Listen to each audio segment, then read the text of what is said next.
Today I will discuss specific rotation, जिसको कि आप विशिष्ट घूर्णन कहते हैं कि जो पोलराइज्ड लाइट है वो पोलराइज्ड लाइट सॉल्यूशन में राइट या लेफ्ट अर्थात क्लॉकवाइज और एंटी क्लॉकवाइज कितना रोटेट करती है, इसको हम आज मैथमेटिकली भी प्रूव करेंगे किस तरह से आप किसी चीज का स्पेसिफिक रोटेशन निकालेंगे।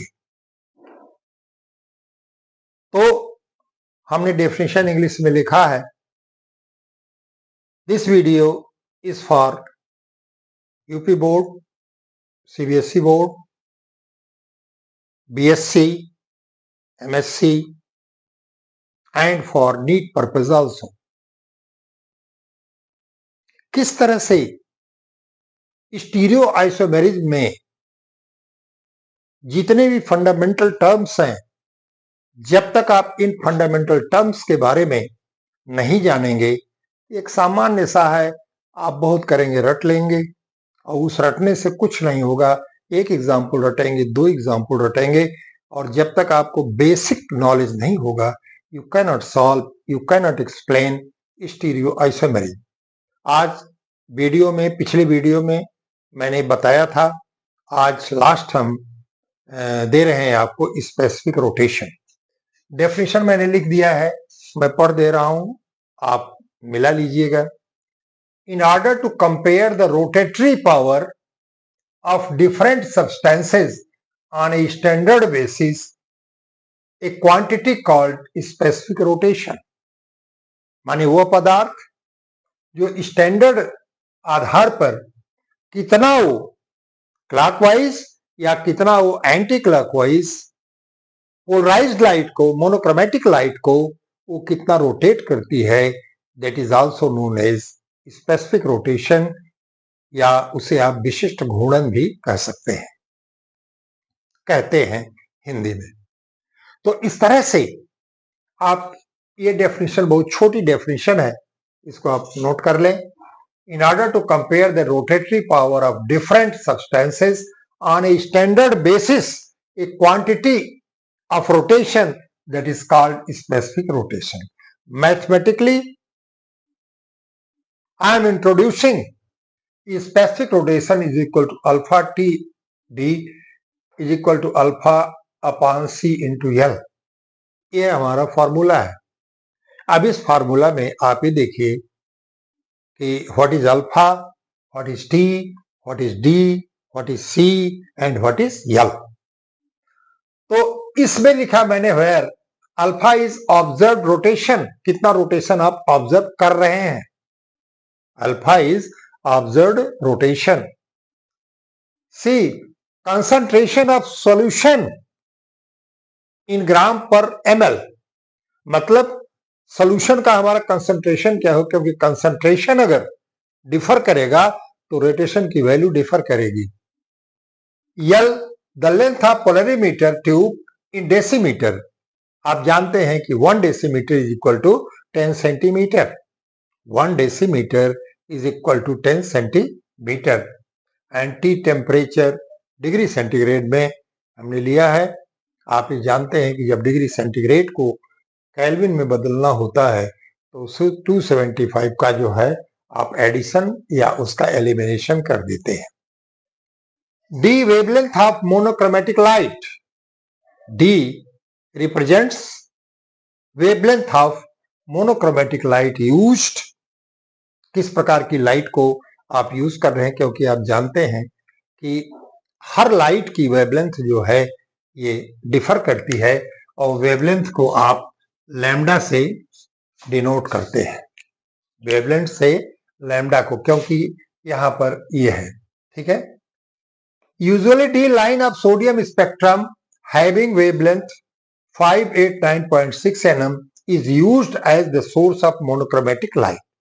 सोडियम लैंप को हम यूज करते हैं मोनोक्रोमेटिक लाइट के लिए, जिसकी की वेवलेंथ 589.6 nm है, 589.6 nm।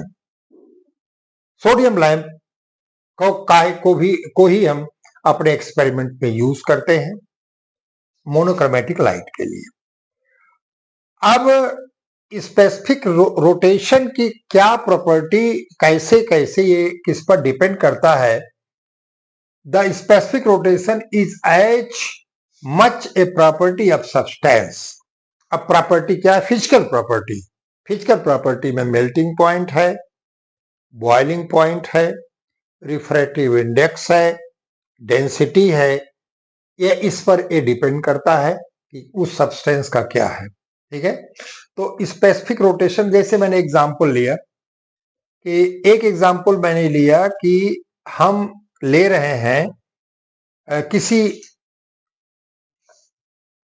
ऐसे सब्सटेंस का, ऐसे कंपाउंड का जिसका जिसका कि R plus R minus rotation plus और माइनस, प्लस मीन्स क्लॉकवाइज और माइनस मीन्स एंटी क्लॉकवाइज हम इसको करना चाहते हैं, लिख दिया है मैंने।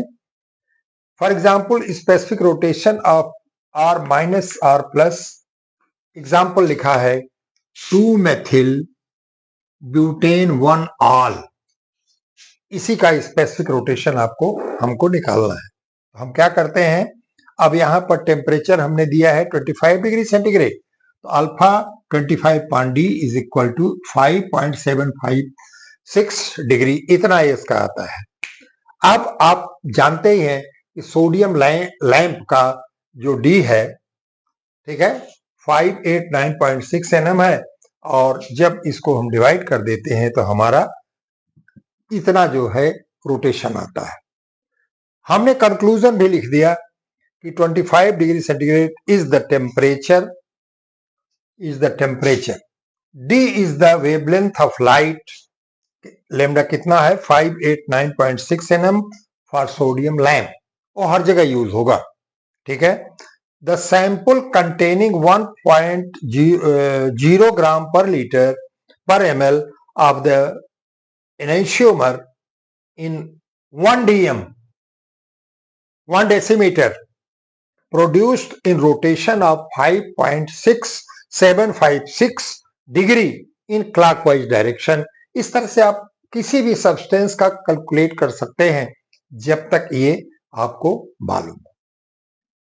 तो इस तरह से जब स्पेसिफिक रोटेशन, क्योंकि हर कंपाउंड का स्पेसिफिक रोटेशन डिफर करता है, लेकिन वो डिपेंड करता है उसके कंसंट्रेशन पर, उसके टेम्परेचर पर। जब आप उसका डिफर कर देंगे तो स्पेसिफिक रोटेशन डिफर कर जाएगा। इसको एक क्वेश्चन भी मैं आप दे रहा हूं कि व्हाट इज द, दो सेंटर मैंने बताया, एक स्टीरियो सेंटर बताया, दूसरा कायरल सेंटर बताया, और इस स्टीरियो सेंटर और कायरल सेंटर में क्या रिलेशन है, क्या रिलेशन है। क्वेश्चन दिया है what is stereo centre, how is stereo centre is related to chiral centre. ठीक है ना, हमने लिखा if two ligand attached, ligand कहते हैं कार्बन से जो ग्रुप जुड़ा होता है वह ग्रुप जो है लिगेंड कहलाता है। इसका यूज मेनली जो है एक कोऑर्डिनेट कंपाउंड में होगा। If two ligands attached to an atom are switched, resulting in a new center in a stereomer, the atom is called chiral center. The atom is called chiral center. अगर हमने दो ligand जो कि एक ही atom पर switch किया है तो वह हमारा chiral center होगा। If new stereoisomer is an enantiomer, the stereo center is also chiral center. अब ये कहा है कि जैसे कहा जाता है every scientist is mad but every mad is not scientist. अब साइंटिस्ट को मैड आप क्यों कहते हैं?